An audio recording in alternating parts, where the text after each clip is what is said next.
What's good, everybody? This is Big Guy Naj, and I'm your host of the Unruly Philosopher podcast. And I'm here with a guest today by the name of Alvin Watson. I'll let him introduce himself. How you gonna give him my full government name? See how you do me out? Full government name. That's okay. Hey, thanks for having me on the show. You ain't hiding from the laws like me. No. I ain't either. My name is Ryan Gallimore. If wants to know anyways, look me up. I ain't got nothing to hide. I'm me. Well, they'll find out you're a pro athlete. That's something you probably didn't tell nobody. Yeah, I was a phenomenal athlete. I will toot my horn when it comes to that. Like, I can play some football, and yesterday was exciting. That was the first football game I actually been to since I've retired from playing. It's hard to watch it. It was? Yeah, because I'm only 36 years old. I still got the itch. I could tell when you was watching the game. Ryan was telling me play by play what was going to happen, predicting what was going to happen and everything. And I was like, so it felt like I had a commentator right there with me. It was Jackson State versus North Carolina A&T. Jackson State won. That's my alma mater, so. Hey, I'm not going to lie. Like, that HBCU experience was better than any experience I've ever experienced in football. It was I think just the energy alone of just being around your people, You didn't even have to be around football. Just the tailgate alone was just make you smile. We had a good time. Because it wasn't no issues. It was just us just kicking it. And you would think that the media would how they describe it sometimes is so bad, but it's like, we wasn't drinking, but everything you could think of was going on. They was drinking. We had no incidents. Partying. It was all ages. It was just family. Yeah, it was family. So we had a really good time. It was a good time. And it was hot. And it was hot. It was hot. Yeah. So today, we're going to talk, a little bit about life, issues in our community, mainly like psychology, things like that.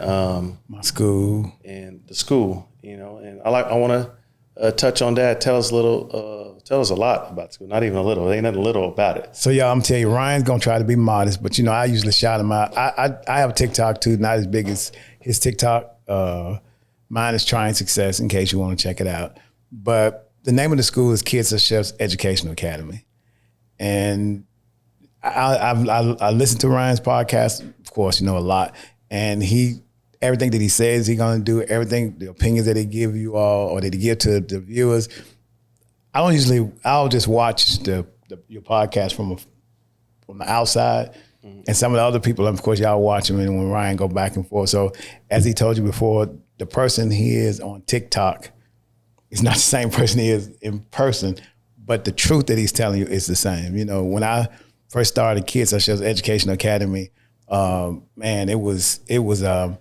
So it started out as Kids Are Chefs show. It's an entertainment show where the kids would do a meal and a conversation. And so, for instance, we may do a show on teens and suicide, because suicide rate is kind of high. Well, it's high right now. And so I wanted to give the kids a platform to talk about whatever they were going through. Mm-hmm. So we would invite somebody on the panel, and you would cook with the kids. And then we discussed the topic, whatever the topic was. If it happened to be suicide, if it happened to be education, if it happened to be technology, or whatever it was, that's how we came up with Kids Are Chef Show. And then so we expanded the cooking show to an actual school. And so we came up with Kids Educational Academy. So we have a show, and then we have an education academy. Our whole thing is to be synonymous with maybe a Sesame Street, just on a different field or a different level. And a lot of times I've heard Ryan talk on this show about the change, make a change, try to make a difference. And it was easy for me to know I was already fitting into that category, And like Ryan said, I think you hadn't been on TikTok in a while. Mm-mm. And one of the reasons why he ain't been on TikTok, because he's been part of the school. Ryan has been an intricate part, one of the people that's right there, that's a part of Kids Are Chefs Educational Academy, even more than most people probably even know. But he's been instrumental in helping me make the school do what it is. I don't really say much about it. He don't say much. People ask me where I've been. Some people worried about me. Some people probably think I fell off. Some people hope I fall off. Right. Because I be on TikTok going hard sometimes. So hard. I'd be cringing. The one thing I just say is I live what I speak. It's like I tell people all the time, I'm not going to be on here forever. When I'm not on here, I'm working. I'm not on here every day talking to y'all I'm out here trying to make money. I'm out here doing stuff. Making I'm out here changes. talking every day about what we used to be. I'm being what I am.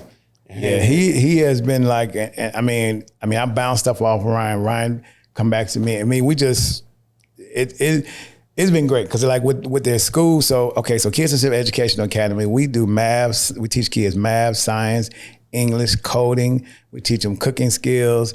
We have art classes. Jesus, we got quite a few. Even with the podcast, our podcast room is attached to our school. We have K through 12. At first, we started out, when we first started, remember when we had the grand opening. And I think some of the reels is on your TikTok. Yeah. We were at the grand opening, we was only at fourth and eighth grade, right? And now Ryan come back and we K through 12, you know? So full out. Now, he might be out on the road doing what he do, but still working from the truck. You know, I'll call Ryan. We be up. It's like, Ryan, okay, so this is what's going on. What we need to do. So we make decisions together about how to make the school better. And the school here has some amazing people. You know, Saul brothers actually that's actually right now. You know, I mean, yeah, it's when we really talk about educating our own, we're doing it. So it's like we doing it for real. Nobody has the right to tell us about anything. Anything, when man. it comes to community stuff. Right. It's like, it's here, and it's like when people say there's not enough people doing it, well, here's a school right here you can support. You ain't got to be in the Atlanta area. Right. We have online programs. You can be anywhere in the nation to sign your kid up, and it's owned by us and it's for us. Yeah. The online program has about 3,000, almost 3,000 kids that's enrolled, that's been a part of the enrollment on the online program. And our in-house, where you can come to take the physical classes, we partner with Atlanta Public School System. Homeschoolers are is a really, really great part, intricate part, because they don't have necessarily a place to do their homeschooling, but we got our classrooms is like, it's not like the old traditional manila desks that you sit around. We make the kids feel empowered because we also have I just got thrown off because I heard some money. Hey, somebody made a donate. Somebody made a donate. So we got that little change thing. So, and by the way, y'all can do it. Ryan has a link on his thing. I got a link in my link tree. Yes. So when y'all be asking me, how can I help support the school? Yes. I don't need your money. I work hard, so I don't need it. You'll never see me on here 200,000 followers, and y'all know some people I'm talking about online panhandling for money. I'm out here working. That's why I'm online every day. And I very well could be, but I'm not. Yeah. Yeah. He doesn't know. He has truly been instrumental in saying, you know, or encouraging people to stop being on TikTok all day long complaining about political issues and what all is going on. Just try to make the change yourself. Our school is in the historic district of Atlanta. We downtown Atlanta on Auburn Avenue. We got a young staff. We got young staff from young all the way up to older staff of people that work. We touching tribe. We touching every generation. We touching every generation. Yeah. So yeah, and even just shout out to our media guy. Media guy, so cool. All of that. Even with the podcasting stuff. I remember when we first started Kids Are Chefs and Old Fashioned Health Network. Y'all, I know you hear me call out a couple of names, but today was about Kids Are Chefs. I used to have to set up podcasting because I ain't know, man. And then Randall came along. So y'all can't see Randall in the background. Yes. But this didn't look like this when I was doing it. I had a Thomas Edison light bulb in the back and doing what I could do, you know. But Randall came along. We got some good people that work here, man. Nato, Kevin. It's quite a few. And then we got some elderly people that work behind the scenes. No, it's not, you just see myself and Ryan. We got community people. We sat next to, at the football game, one of the teachers that helped us out was at the football game with us yesterday at Jackson State game. So yeah, it's definitely making a difference in the community, y'all. That's exactly what Kids Are Chefs Educational Academy is. You can go to kidsairechefs.com. That's with the letter R, kidsairechefs.com. He might put it on the screen so you'll be able to see it. But I'll go to Ryan's link tree and then support the school. Yeah. And what was your handle on social media? Trying Success. So my podcast is Trying Success. And the Instagram for Kids Are Chefs is just kids, the letter R chefs. And you can go kidsairechefs.com. So that's my podcast, not like Ryan. I won't scare you if you come on my podcast. Ryan be like, you gonna do right. You know, he's just get on off and stop wasting my time. I ain't that scary. I don't think so. Man, I didn't see it. I was like, y'all just gotta watch it. But it's the scary truth is what I call it. Yeah. It's scary. I always tell people I'm like tell people I'm like your unorthodox spiritual cousin. I'm the fighting cousin. Yeah. You got some problems. You need them handled out physically, mentally. I'll say what needs to be said, or I can get down. You know, but I tell people nowadays just to fight what they mind. You know, because physical pain is temporary, but mental pain is long lasting. If you outthink somebody or maneuver around somebody messing around with you, trying to get at you, ignore them. That'll hurt them a lot worse than fighting them. You know, and I grew up fighting. Shout out to Omuggy, Oklahoma. Excuse me. I'm born and raised. So if you want to verify, just go on Facebook and randomly ask anybody, do you know Ryan Gallimore?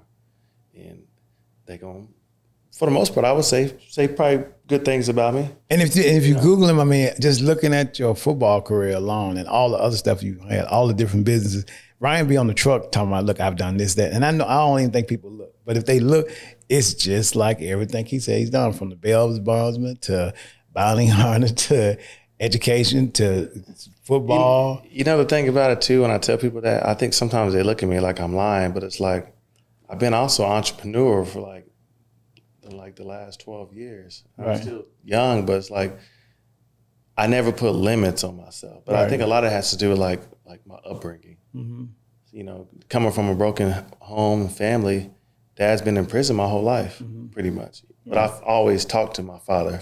Like my father calls me every day. I ain't shouting out to prison because he called me every day on cell phone. But so I still had like a father, but it's one thing being there, is, you know, but another thing is hearing him talk. But it's like essentially the roles, when people don't understand, roles get reversed when your parent goes to prison. I'm raising my father now. Because I'm keeping him up to date on what I'm doing to hold down the family. So it's like, you know, I never had a chance to be a kid. So everything I did as a kid was serious. When I knew I was good at football since I was a little kid, that's all I focused on was sports.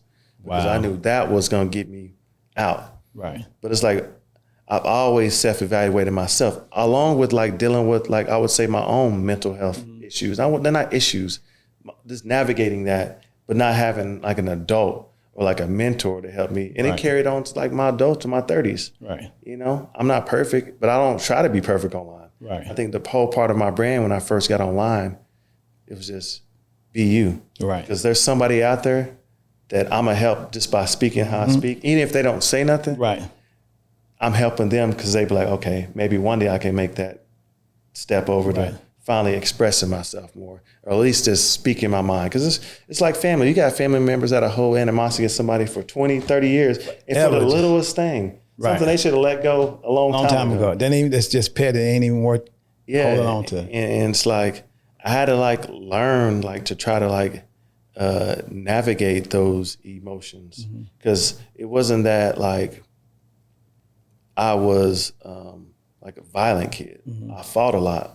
But it was more from a protection thing. You was either messing with me too much or my siblings. I got 4 sisters and 2 brothers. I don't play about my sisters. You know what I'm saying? Teresa's my favorite. You know I talk about Teresa all the time. Shout out to Teresa. Teresa, I be holding you down. I be bragging on you. She probably gonna be like, why you on her talking to me about me? About somebody else. She know I love her though, but that's my. But y'all know another thing that Ryan now has a radio show. I'm sure you'll talk about. Y'all probably had on iHeartRadio. Y'all, the man's just doing a whole bunch of stuff. And I got a chance to be one of his first guests on there. I appreciate that, and it was fun. And to watch you step into your next thing, it was so fun. You know, it's just like I was like, oh my God, they gave this man a mic with not just social media reach, but radio social media reach. That's a large reach. So y'all make sure y'all tune in. Y'all don't let Alvin downplay that. This man is big time on the radio. No. A lot of that, and I appreciate him got me through the door. But, you know, Alvin don't like to talk about himself. Alvin, he a big deal, but he won't ever say it. But he's humble. That's why I respect him, because we're in Atlanta. There's a lot of people around here capping. Oh my God, yes. You know, and Alvin's not. There's a lot of people that's not either. But I would say like you've lived up to everything you said, and I, appreciate it, and stuff like that. But yeah, shout out. I'm on the radio. The last Friday of the month is called the Unruly Philosopher Radio Show on iHeartRadio. Yeah. Y'all can tap in with me. I plan on being on more in the future. But right now, hey, that's all you get. So you know what? I'm gonna tell y'all, if y'all want to catch his show from Friday, later this afternoon, I know it'll be probably. I would tell you probably about 8 or 9 o'clock. I'll know for sure it'll be on. No, I probably won't try Monday, but it'll be on Apple, iTunes, Spotify, and all that kind of stuff. I would tell you I'll check Monday, but it takes like 24 hours. But once that updates, it'll be on all the Apple, iTunes, iHeart. You'll be able to pull up the Unruly Philosopher and catch his podcast from what he did on the radio this past Friday, and every Friday. I'll drop the link and my link tree and stuff. Okay, like that so all y'all that's been longer waiting, y'all can hear me talk my talk. Edited on the radio. Right here on the podcast, it's whatever. He told me when we got on the podcast today, he's like, now, it's not going to be on like it is on the radio. I said, yeah, I know. So Alvin almost had me cussing on the radio. The questions he was asking. But it was cool. So, let me ask you this. How is it being in Atlanta? Me being from Oklahoma. Okay. How, let me just put it this way. Coming here, from where I'm coming from, like people always talk about like Black Wall Street. Mm-hmm. It's like we skip over everything and go right to Tulsa, Oklahoma. I'm from Okmulgee, but my family's from Tulsa too. Like both sides. My mother's from Okmulgee, my father's side's from Tulsa. Okay. So they've been there for all these years. Right. But they're right by each other. Right. So it's like I hear people skip over that, but like when I come to Atlanta, it's like I still see Black Wall Street. Yeah. But and how do you see it? Because you've been here for a while, right? Yeah. Okay, so the dynamics how I can. So I moved here from Chicago, y'all. I was born in Mississippi, but I moved here from Chicago. I've been in Chicago for 20 years, almost 20-something years, working in corporate America. Living in Chicago and then coming to what they call Chocolate City or here in Atlanta. Atlanta's an amazing city. It's what you make out of it. There's a lot of people come here and they get a chance to floss, to pretend to be something that they're not. Those are the people that's complaining about Atlanta is all of the negative stuff that you tend to hear. Atlanta has some amazing people here. It has some very, very good people that will support you once they know who you are and know what you're doing. Mm-hmm. It has, the history here is just, we've been to some places since you've been here. Yeah. Excuse me, since you've been here. That's really, really nice. The education, they have a lot of schools around here. But if you can't make it in Atlanta, because you can start a ice cream business, just selling ice cream, little slushes or something. And if you hustle just a little bit, you can make enough to pay rent somewhere. But people come here and we got a party life. Tell them, ever since you've been here, all day is something to do every day. Stop partying. None. As hot as it was. They don't ever stop here. They don't stop. So you can decide to get to Atlanta and get part of the party life, or you can decide to that you want to pursue what it is that you want to pursue. Mm-hmm. So I was kind of taking a break. I was trying to check on our camera guy. You good, camera guy? Okay. Yeah, so anyway, I'm sorry, y'all. So what I was saying is there's opportunities here in Atlanta that people sleep on. And I mean, just starting to school, when I started, now I'm gonna tell you, I had some hard times and what some people would call failures, but I call them stepping stones to be better than I was yesterday. Mm-hmm. But I've tried different businesses. Living in Chicago, I couldn't have tried all these different businesses and survived them. But you can make it here. I mean, the food, it doesn't take much as far as now, I will tell you this. We have amazing farmers markets here and all those kind of things. For me, I try to eat healthy to be able to produce the best or have enough energy in me to work my business. But if you ain't eating healthy as you can and you're trying to hustle to start a business, you're going to probably have some problems at some point, you know? Hey, how old y'all think Alvin is? Oh, my God. I'm over 50. I will leave it at that. So I was a vegan, y'all. I'm totally vegan. It's a testament to show that you take care of yourself. And yourself will take care of you. I mean, I go running and it's not a problem. I mean, to be the age I am, my birthday, I just had a birthday July 12th and I turned 60. Yeah. So I was telling Ryan, we was looking at some pictures of some friends from Jackson State the other day. And I showed him a couple other people that to look at us. We don't, you know, we've done well with taking care of ourselves. Yeah. But then yesterday we were leaving the game. We saw some people that were speaking to me. I was like, Ryan, I promise, I don't know who that is. I don't know who they is. They, you know, they did not do what they were supposed to do, you know? What they say, your health is? Your wealth. Your health is your wealth. So, you know, a lot to do with clarity. Mental clarity is gut clarity. Yeah. Taking care of your gut. They say your gut, you know, is really your God. It is. And that is. I'm gonna tell you one other thing. Like you asked me our age, I don't have a problem with telling my age. I just want to say something to the older people and the younger people. Don't let anybody make you feel bad about your age, whether they think you're too young, because you can learn from somebody younger. Like it's almost like I feel like Ryan is that older person, but younger person. I call him and ask him stuff all the time. Ryan, what do you think about this? What do you think about that? You have to have a teachable spirit. And then if you older and you worried about, don't try to be somebody that you're not. Embrace who you are, because the younger people that you trying to impress got to get to where you are.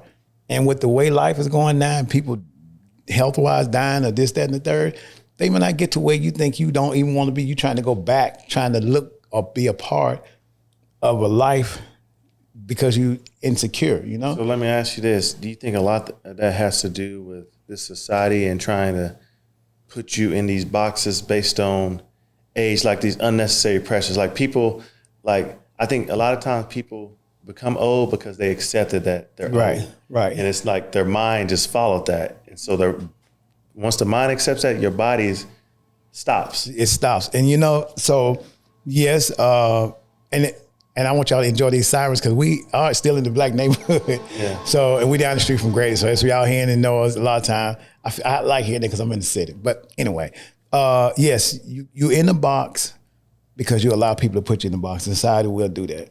The other thing about it is you having some self-confidence in yourself. I'm confident in being my age, and I really don't care nothing about it. But y'all got to tell y'all this. We walked up Stone Mountain, Ryan and I, a couple times, some time back. We went up Stone Mountain, and Ryan had this profound. Now, he told y'all how old he is, but I promise y'all this man, he acts older than me in his mind, the way he philosophizes stuff. Ryan gonna throw this question at me. He said, now what if nobody knew their age? I had to really stop and think about that. And I use that all the time. It's like, what would it be like if nobody knew how old they were? It's just like, to me, it's just as valuable as saying, what if money had no value? How would it be? That's real major. Just imagine nobody knew who nobody's age was. What if money had no value? You just swap all the piece of paper to get you what you want. That would just change the trajectory of where this world could be.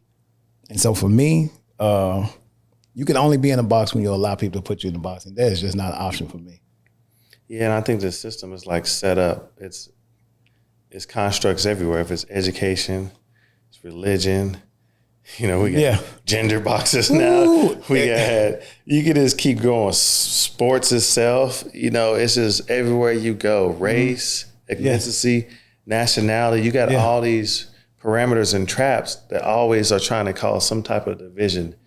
And so you got to like find that like balance in life to where almost like I always say, like, you got to just not give a fuck. Like, and I say that in the most ethical, graceful way. It's like, when I say that, it's like the outside noise is always going to be there. Yeah. And if you peek out the window, you may get sucked out into it. You might, man. Please. It's like looking at the party across the street. and you want to go out there right. Yeah. It's always going on, but it's like you go out there, you may get sucked into that.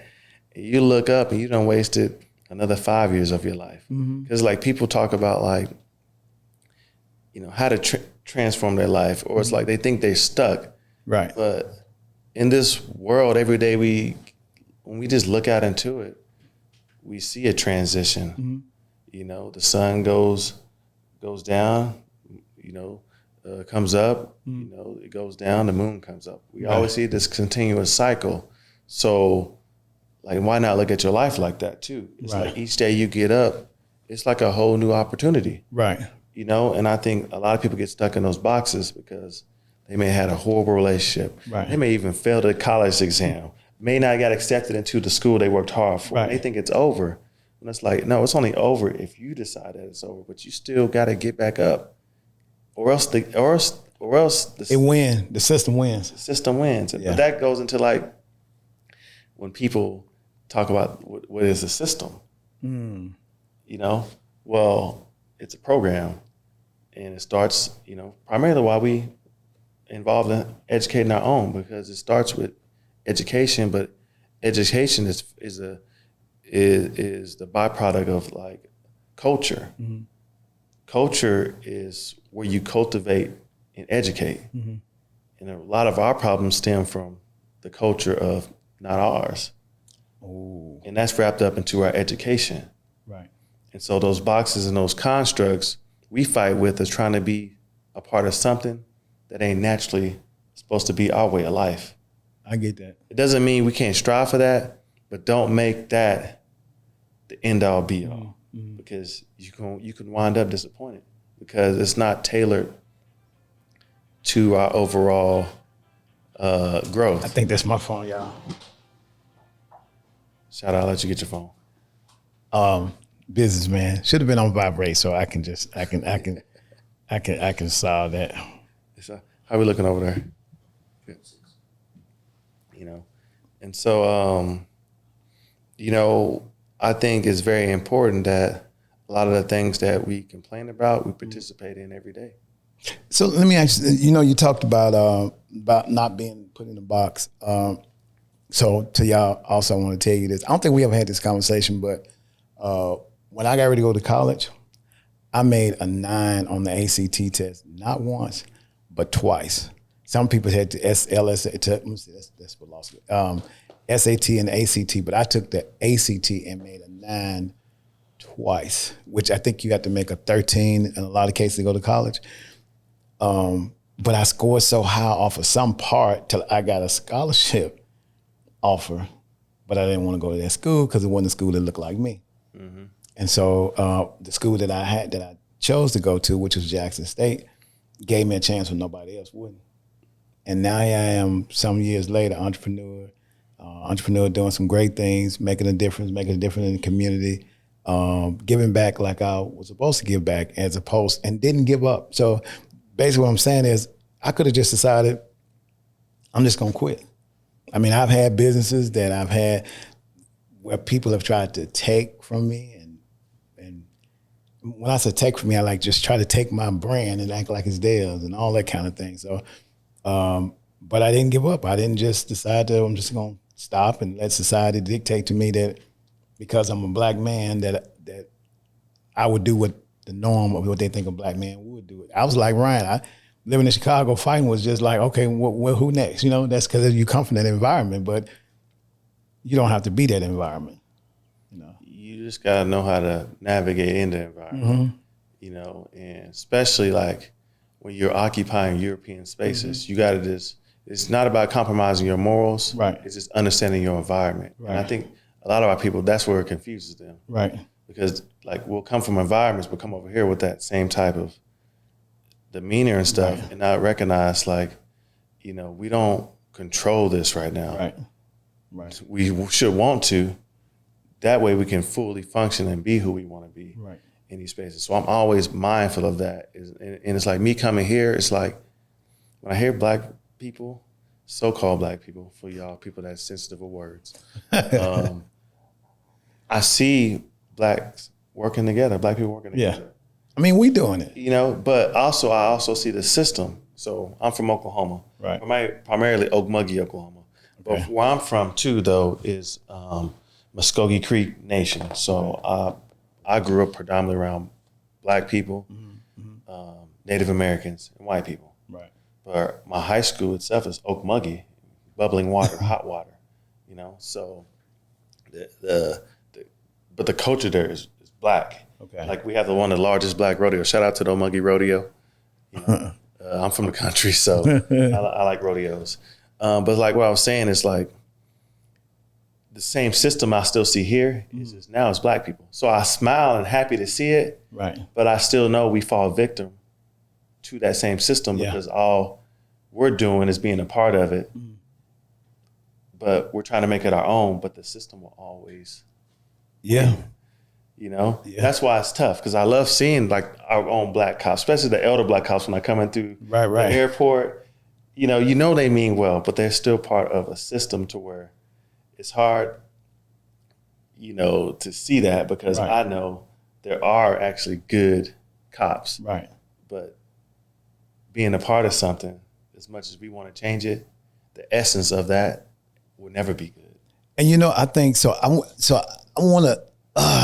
want people to hear this part of what Ryan. So you hear me not necessarily defending, but clearing. I do this because I want other people to hear you. Whenever Ryan is on social media, if I get a chance to talk to someone, it's like, if you just listen to what he's saying, stop trying to fight back what he's saying. So for instance, I understand when you say we're in this place, but we're in the system, so it's hard to win if you plan to be a part of the system. It's kind of like chess, trying to make a move in chess, but you playing checkers. You'll never play a checker game at a chess game. You see what I'm saying? Because that system is set up for chess, and you can't beat chess playing checkers. It's like, if you're part of the system, there's nothing you could do to beat that system if you're in that system, if you're part of that system. Yeah, because let's go even deeper. It's like, in our lifetime, we've never got to experience our people running anything. Right. Locally, but that's localized power. Right. But it's like, we should be striving to see us running nations. Create our own system. I'm not even talking about going back to Africa, because our fight is here. Right. We're not going back over there. They got their own fight. I'll visit. They got their own fight, though. You know what I'm saying? Like, it benefits us to fight here and they fight there, because at the end of the day, when we really, really come together, like when we do here, the whole world reacts to that. It shows you our power. Right. I just think we are not navigated in the right areas, sometimes. Right. Because I love my people, and I know, like yesterday, like I want us to enjoy stuff like we did yesterday, and we deserve that. Yeah. We really deserve a break. So I get why a lot of our people don't want to work certain jobs. Right. Our ancestors did that. Why would we want to go work for pennies on a dollar? Right. You know what I'm saying? When we should have already been benefiting that, but we got to look around in a society and see that these other people are benefiting from it. Yeah. And it sucks, but it's like, what do we do? Well, I think one of the things we do is we create our own within the system. And that way the system can't benefit from what you got. That for instance, like starting this school, we have a library in here. And it allows our kids to read the books that they're trying to take out of the school system to not learn about your history of brown and Black people. So that's my fight of the system. I'm not going to try to change the system. I can only change what I can control. So I'll create a school. I created this school, or we created this in order for us to be able to feed our kids the education and the knowledge and the opportunity, trade skills that they would need. So if something happened, they know how to still survive. That's how you survive the system. But you can't survive the system if you're doing everything the system got you done. So let me ask you this, because people be on TikTok. I think this just came up on like the Breakfast Club. They were talking about does systematic racism exist? Okay. I'm going to say yes. Mm-hmm. But I think when we constantly talk about these things, it's like we're letting these other people exist in our minds. Right. Because it's not like when we say it exists, it's not like we see, somebody standing out in front of a building and say, you can't come in here and apply for this job. Right. Like, I get that. You know what I'm saying? But what I'm saying is nobody's stopping us. Right. So yeah, it exists, and I acknowledge it. And people may put in barriers, but like when we come together with our own power, nobody can really stop that. No. But we should be on that. I wish somebody would try to stop it, because all the time, constantly, I see Black people online. Well, if we do that, these folks will come tear it down. Well, you should be wishing they would try at this point, because it's like are you hoping they come do it? Right. It's almost like you manifest it for them to come do it, and then when they do it, you just don't do nothing. You know, the part that I love about reading history, so I can learn from it, so I can try to put in preventive measures from repeating yourself. And if they do try to come tear down this, we're gonna fight this time when we ain't backing down. You know, but part of that is like the programming. They only want you, they'll let us talk about Black Wall Street every day. Right. But they know what they did, how they bombed it, not just Tulsa. Right. Man, this happened everywhere. This was organized. This was really organized crime. Yep, it was multiple times. So when we think about this, they know that on one instance we'll talk about building Black Wall Street, but on other instances, Black folks that say, well, they're just gonna come tear it down. That's what they bank on because they know that's really the essence of Black people still right now. Right. The fear won't even allow you to even put a brick on the ground. Right. You'll just be talking about not doing it, and here you 30, 40 years later, you still complaining about the same stuff when we could have already built something. I think I see a lot of times that when we start talking about Black Wall Street, which I love Black Wall Street conversation, I just want to see it happening again and then and not. You know, it just gets to be repetitive, and then you'll start seeing social media and not just social media. You'll start seeing movies and stuff about Wall Street just pop up all of a sudden when you start seeing Black people or brown people trying to do something. You know, it's like, okay, now you want me to be fearful because like, you know what happened the last time. And so for me, even with us doing this school, I just want to be able to not sit here and talk about the same thing over and over. You know what I'm saying?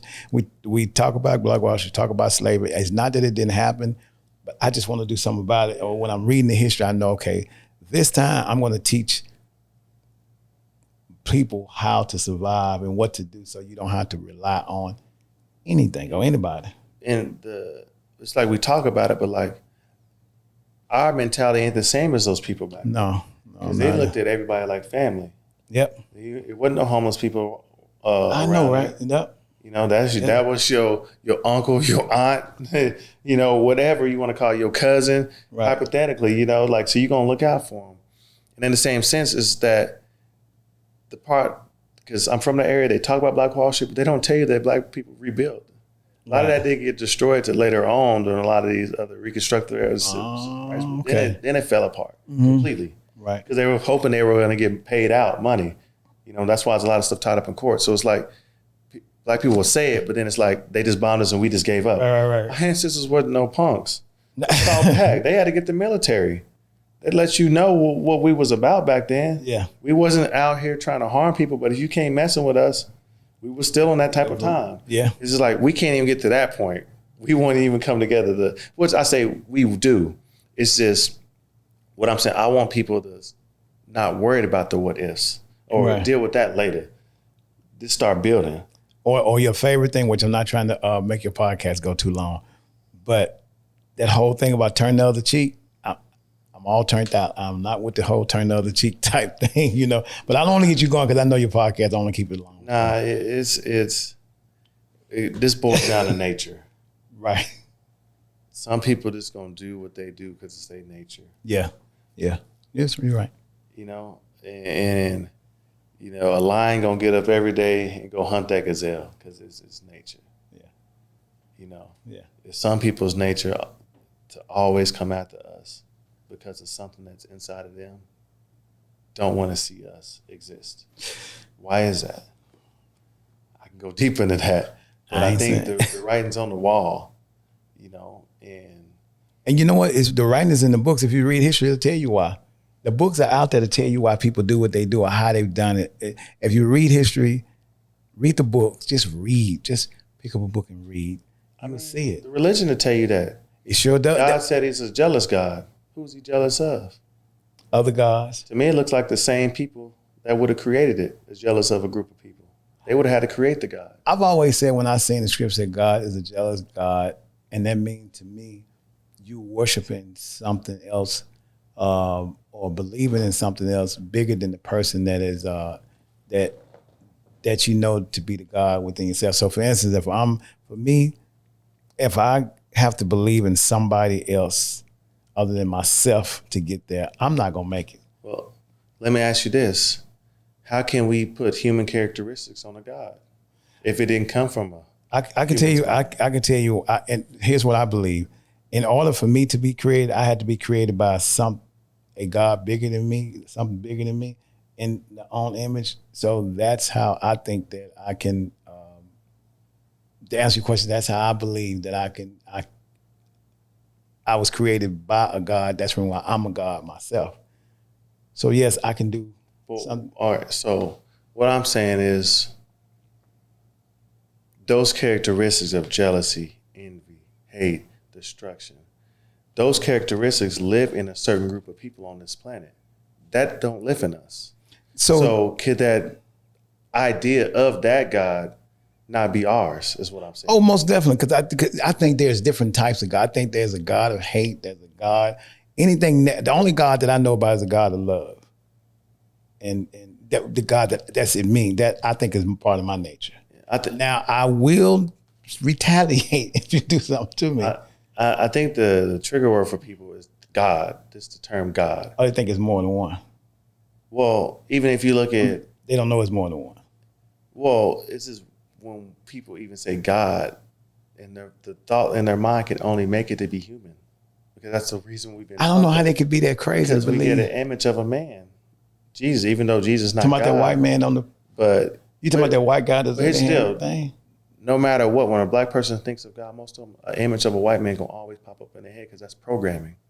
Now, I'm gonna have to give you that. You're right. But so there's something wrong with that. So it's like our program resets us back to, even though we can know the history, it's a certain reason for that. You know what? I'm gonna tell you about me though, Ryan. And I learned this from you. I realized this from you, that I was the same way. When I was a little boy, and I would think about God, I could never see God in the picture that I saw at somebody's house. I could never see God being like, I saw God to me when I was a little boy, and even still to this day, and even not when they read and say his feet were like polished brass, and that's not what I see. When I see God, I just see like an invisible spirit that I could see, but it doesn't have the image of a man that looks like somebody different from me. Even when I was a little boy, I could never visualize that God that they on the front of those fans that they gave us. And like you said, you called it rebellious, but I call it smart enough to know that I don't have to accept what you was feeding me. All right. So who were the first people on the planet? I believe it was black people.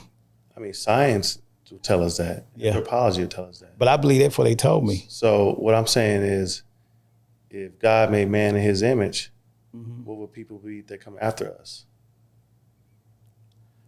They weren't gods. All right. So what I'm saying is when we read about God as a jealous God, but we've been enslaved by the same religion that we practice, who do we think that God is jealous of? Maybe the people that it's keeping down? Maybe that's the real God someplace that lives inside of them? That's not. Right. That's what I'm saying. You know what I'm saying? Yeah. Like maybe what we thinking is a mystery ain't a mystery. I think we're looking at it every day when we see each other. The presence of God is right here. So you know what? Okay, so I'm so 100% with you on that. I think that people have been so accustomed to seeing what society has taught them to see, they can't see how blind they are. Yeah. To the power that they actually have. Because I think it's like almost like a form of almost like abuse to put a kid in church and then tell them God is a mystery. Well, because everything they're gonna ever experience through an education system is gonna be white, and that whiteness is gonna be associated with God. So, but let me ask you this question: how do you deliver the message to say, "I need you to wake up. That's what you think you're seeing.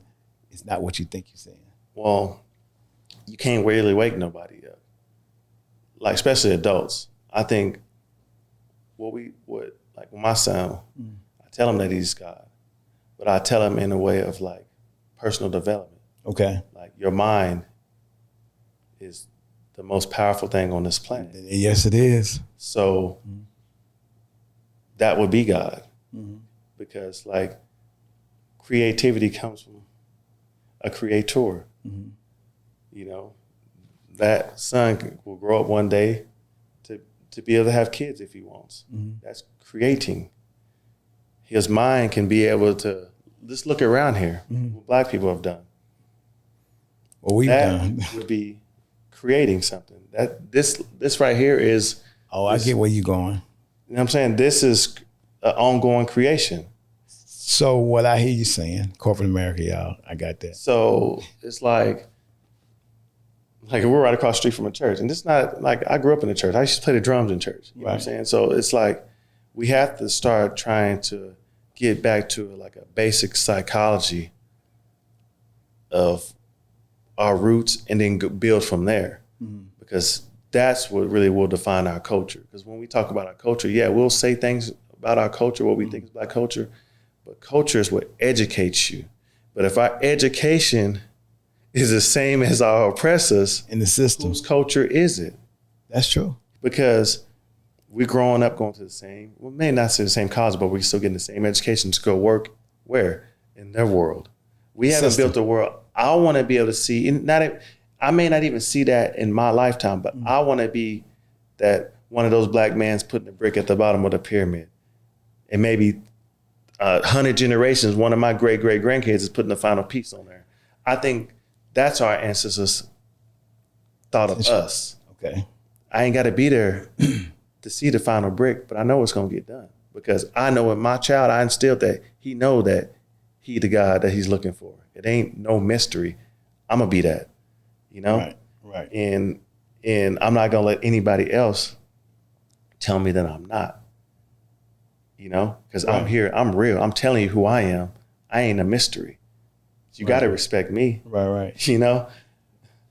Yeah, but the thing about that system, if I have a child and I'm, as long as I can teach my child like you're doing, you don't have to be a part of society and the system. That you can be, you are God within yourself to create. That's what we do, which is what God does. And so I'm so with you on that. And I just wish and hope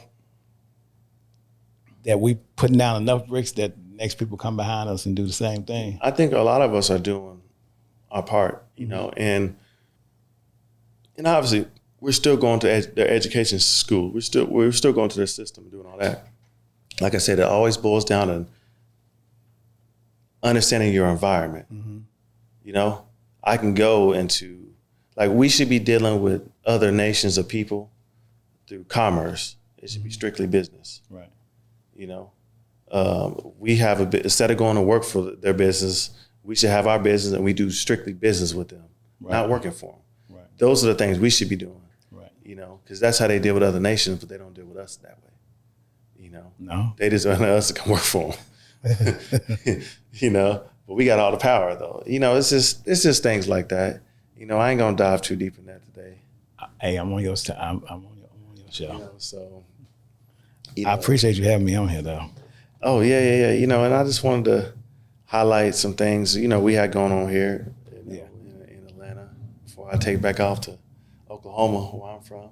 Yo, this man stuff just dropped through Atlanta at any given time, so I don't pay that. Like, he may be in Atlanta today, but chances are he could very well be in Atlanta again by Friday. So, I mean, I like it here. You know, I'm an Okie for sure. I'm yeah. Oklahoma. Yeah.